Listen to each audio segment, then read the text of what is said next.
আসসালামু আলাইকুম ভাইয়া, আমাদের 5.1 এর ক্লাস 6 যেটা সেখানে আমরা চলে আসছি এবং আজকে আমাদের চ্যাপ্টারটা শেষ হবে। চ্যাপ্টারটা আমরা অলমোস্ট শেষ করে ফেলছি।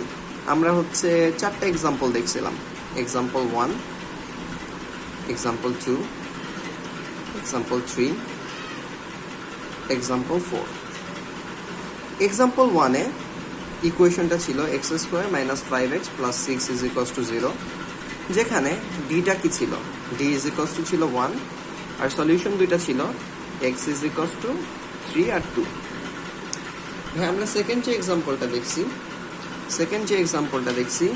এক্সাম্পলটা ছিল x² - 2x - 2 = 0, যেখানে d মানে কি b² - 4ac, যেখানে ডিটা ছিল হলো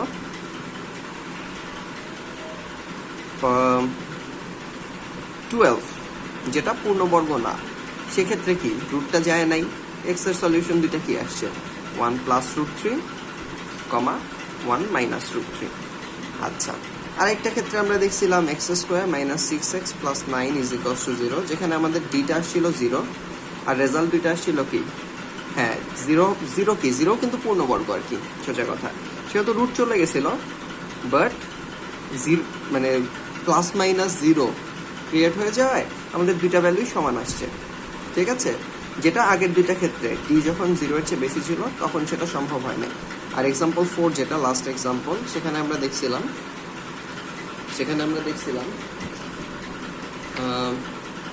4x - 3 - 2x² = 0, যেখানে ডিটা আসছিল কত -8।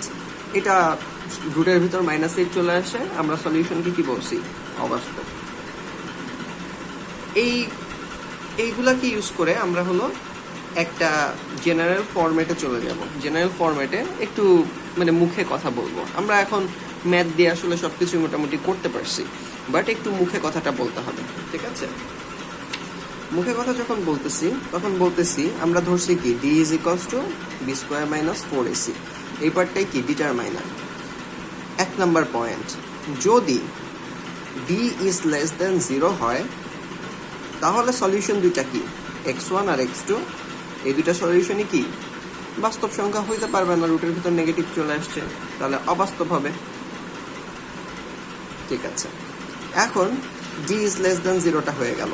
যদি d = 0 হয় তাহলে আমরা কি দেখছি, আমার দুইটা সলিউশন দুইটাই কি আসছে একটু দেখো তো।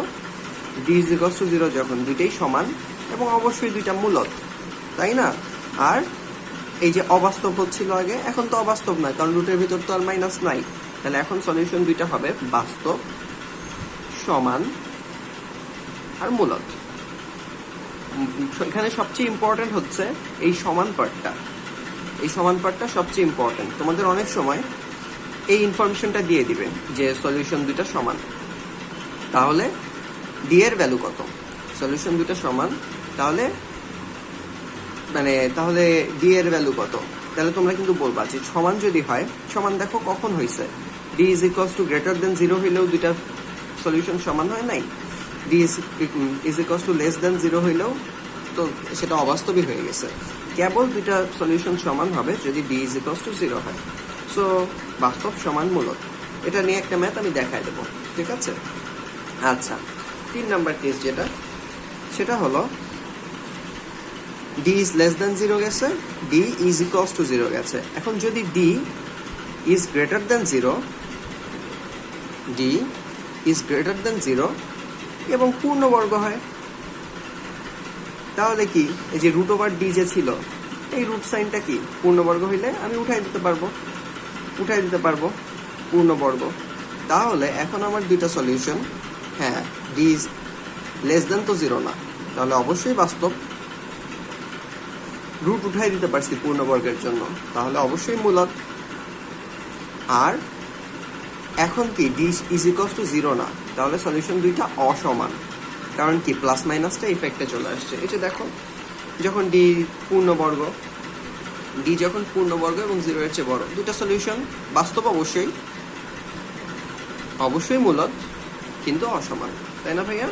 আর লাস্টেরটা হচ্ছে d < 0 কিন্তু পূর্ণবর্গ না, তখন কি হবে, 4 নম্বর অপশনটা, যদি বি ইজ গ্রেটার দেন 0 এবং পূর্ণবর্গ না হয়, তাহলে আমার সলিউশন দুইটা x1 আর x2।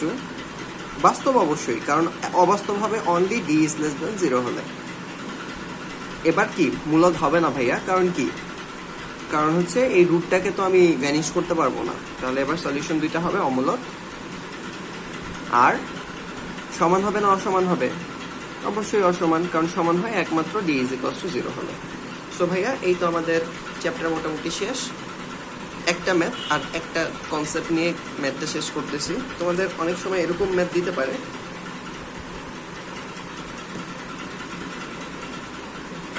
একদম মাথায় যেটা আসতেছে এক্সাম্পল সেটাই বলি, ঠিক আছে? এরকম ম্যাথ দিতে পারে, ধরো যে এক্স স্কোয়ার মাইনাস কে এক্স প্লাস ধরো 16 ইজ ইকুয়ালস টু 0, এই ইকুয়েশনটা দিছে। তারপর বলতে পারবে যে কে এর মান কত হলে মূলদ্বয় সমান, এরকম কোশ্চেন করতে পারে। কে মূলদ্বয় যদি সমান হয় ভাইয়া, তাহলে অবশ্যই কি ডি ইজ ইকুয়ালস টু 0। তাহলে তোমরা হচ্ছে সলিউশনে বলবা, একটু গুছাই লিখবা, আমি জাস্ট কনসেপ্টটা বুঝাই দিচ্ছি। ডি ইজ ইকুয়ালস টু 0 হতে হবে, অথবা ডি এর বদলে আমি কি লিখতে পারি, b square minus 4ac, b মানে মাইনাস কে square minus 4 into a into c, 4 into a into c, তার মানে 1 ইন্টু 16 ইজ ইকুয়ালস টু 0 হইতে হবে। অথবা কে স্কোয়ার মাইনাস 4 ইন্টু 16 কত, 64 ইজ ইকুয়ালস টু 0 হইতে হবে। তাহলে কে ইজ ইকুয়ালস টু কি হইতে হবে, 64 হইতে হবে। K square is equals to 64 আর কে ইজ ইকুয়ালস টু কত হইতে হবে, প্লাস মাইনাস 8 হইতে হবে। সো এরকমভাবে ম্যাথ দিতে পারে, এই যে আমরা যেগুলা বৈশিষ্ট্য পড়লাম সেগুলা দিয়ে ম্যাথ দিতে পারে। এমনকি এরকমও দিতে পারতো কে এর মান কত হইলে মূলদ্বয় অবাস্তব, তখন কি ডি ইজ মানে ইজ ইকুয়ালস টু না হয়ে লেস দেন 0 হয়ে যেত, তাহলে সবগুলা ইজ ইকুয়ালস টু সাইনটা আসলে লেস দেন হয়ে যেত। তখন এই লাস্ট লাইনটা এসে একটু ঝামেলা হইতো, বাট এখানে ঝামেলাটা দূর করাটা একটু শিখাই দেই। এখানে কে কি, মানে কে স্কোয়ার ইজ লেস দেন 64, তার মানে একটু modulus of K square is less than modulus of 8 square. Modulus মানে কি, আমি জাস্ট ভ্যালু নিচ্ছি, আমি চিহ্ন নিচ্ছি না, আমি জাস্ট ভ্যালু নিচ্ছি, ঠিক আছে? তাহলে মডুলাস অফ কে মানে কে এর ভ্যালু ইজ লেস দেন 8, কে এর ভ্যালু ইজ লেস দেন 8, মানে এখন রুট ওভার করছে। কে এর ভ্যালু যদি লেস দেন 8 হয়, তাইলে কে কি, কে হয় মানে 8 এর চেয়ে কম, অথবা কে ইজ গ্রেটার দেন -8। কারণ কি, কে যদি দেখো -8 এর চেয়ে ছোট হয়ে যেত, ধরো যে -9 হয়ে যেত, তাহলে কি ভ্যালুটা দেখো 9 হয়ে যেত, সেটা তো সম্ভব না। তাহলে কে ইজ লেস দেন 8 এবং কে ইজ গ্রেটার দেন -8। সোজা কথা, কেটা কি -8 থেকে 8 এর মধ্যে, কেটা কি -8 থেকে 8 এর মধ্যে, এর বাইরে যদি চলে যেত কে, তাইলে ভ্যালু তো 8 এর চেয়ে কম থাকতো না, আর এটার চেয়ে যদি বেশি হয়ে যেত তখনও ভ্যালু কি 8 এর চেয়ে কম থাকতো না। এটা তোমরা যখন মডুলাস নিয়ে আরেকটু শিখাবো তখন আরো বেশি শিখাবো এই জিনিসটা, বাট আপাতত এই ভ্যালু মানে মডুলাস মানে ভ্যালু, এটা বুঝেই ম্যাথটা করো। আর তোমাদের একটা কাজ আছে লাস্ট মানে চ্যাপ্টার শেষে একটা কাজ দেওয়া আছে, এবং কাজটা বেশ ভালো, এবং কাজটাই বলা আছে, কি বলা আছে সেটা আমরা আস্তে আস্তে দেখি। আমরা জানি কি কোনো একটা সলিউশন হলো -b plus minus √b square minus 4ac divided by 2a। ওরা বলছে যে যদি b ইজ ইকুয়ালস টু 0 হয় তাইলে সলিউশনটা কত।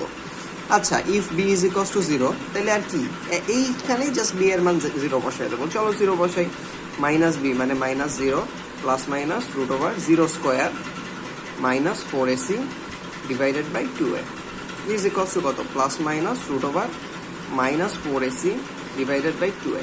তোমরা বলতে পারো ভাইয়া এটা অবাস্তব, কারণ রুটের ভিতর মাইনাস আছে।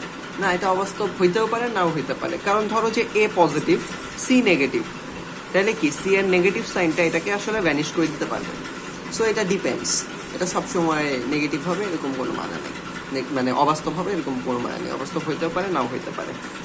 ওরাই আরেকটা ইকুয়েশনে বলছে যে এটা একটা ইম্পর্টেন্ট বৈশিষ্ট্য, যদি সি ইজ ইকস টু 0 হয় তাহলে সলিউশন কত। তাহলে আসো সি এর ভ্যালু 0 বসাই, এক্স ইজ ইকস টু কত, minus B plus minus root over B square minus 4ac।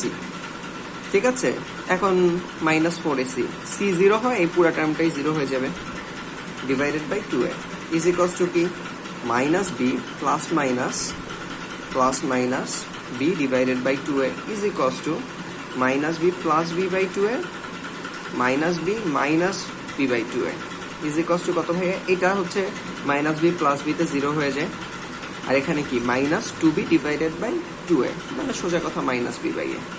ঠিক আছে, এই 0টা ইম্পর্টেন্ট। তোমার যদি কোনো একটা মূল 0 হয়, তুমি অ্যাকচুয়ালি বুঝতে পারবা কি, বুঝতে পারবা হচ্ছে সি এর ভ্যালুটা আসলে 0। এখানে দেখাই, ধরো যে এই ইকুয়েশনটা 5x square minus 25x is equal to 0, মানে সিটা নাই, সি এর ভ্যালুটা 0। তাহলে তুমি x কমন নিতে পারো, অ্যাকচুয়ালি 5x কমন নিতে পারো। 5x কমন নিলে থাকবে কি x minus 5 is equal to 0। তাহলে হয় এটা 0 অথবা এটা 0, তাহলে x ইজ ইকুয়াল টু 0 অথবা x ইজ ইকুয়াল টু 5। এই 5টাই হলো এই যে মাইনাস বি বাই এটা, তোমরা চাইলে করে দেখতে পারো। আর এই 0টা অ্যাকচুয়ালি কি ইন্ডিকেট করে, যে আমরা যেখান থেকে আসছি সেখানে প্লাস সি বলে কিছু ছিল না, বা ছিল আর কি, সি এর ভ্যালুটা ছিল 0। ঠিক আছে, আচ্ছা, তাহলে সি এর ভ্যালু যদি 0 হয়, x1 x2 এর মধ্যে একটা অন্তত 0 হবে। এটা মুখস্থ রাখার কিছু নেই, এটা জাস্ট একটু মাথায় রাখো। আর হলো ওরা আরেকটা জিনিস বলছে যে যদি বি আর সি দুইটাই 0 হয় তাহলে কি হবে। বি আর সি যদি দুইটাই 0 হয়, তার মানে আমরা একটু আগে দেখি, ধরো যে 5x square is equal to 0। এখানে সলিউশন কি, সলিউশন হচ্ছে x square is equal to 0 বা x is equal two plus minus 0, মানে 0ই। তার মানে বোঝাই যাচ্ছে যদি বি সি দুইটাই 0 হয় তাহলে সলিউশন দুইটাই 0 হবে। আমরা একটু আমাদের ফর্মুলা দিয়ে টেস্ট করি। If 3 number, if B is equal to C is equal to 0, তাহলে কি minus B plus minus root over B square minus 4ac divided by 2a। এখন minus B minus 0 plus minus root over B square 0 square minus 4ac, 4a আর C কি 0 divided by 2a is equal to, উপরে দেখো minus 0 plus minus root over 0 divided by 2a, উপরে সব কিছুই 0। তাইলে answer দুইটাই তোমরা করে দেখতে পারো, 0 0 আসবে। আচ্ছা, এবং লাস্ট যেটা সেটা, আচ্ছা এটাই লাস্ট ছিল। সো আমাদের অ্যাকচুয়ালি চ্যাপ্টার শেষ। এইটা খুব বেশি ইম্পর্টেন্ট না, 2 নাম্বার যে বৈশিষ্ট্যটা বললাম সেটা বেশি ইম্পর্টেন্ট। আর হচ্ছে তোমরা চাইলে এরকম ইচ্ছা মতো নিজেদের মতো ইকুয়েশন লিখেও দেখতে পারো, এখানে টেস্ট করে ফেলতে পারো। আর তোমাদের অনুশীলনীটা আমি কিন্তু ডাইরেক্ট করাই নেই এই চ্যাপ্টারটা, কারণ হচ্ছে এখানে টোটাল ম্যাথই আছে 4 টাইপের। তারপর হচ্ছে সেগুলো আমি দেখাইছি এবং অন্যান্য কনসেপ্টও বলে দিছি। সো আশা করা যায় তোমাদের প্রবলেম হবে না। ঠিক আছে ভাইয়া, থ্যাংক ইউ। তোমরা হলো প্র্যাকটিস দ্য এক্সারসাইজটা প্র্যাকটিস করো, কেমন? থ্যাংক ইউ ভাইয়া, আমাদের 5.1 শেষ হলো।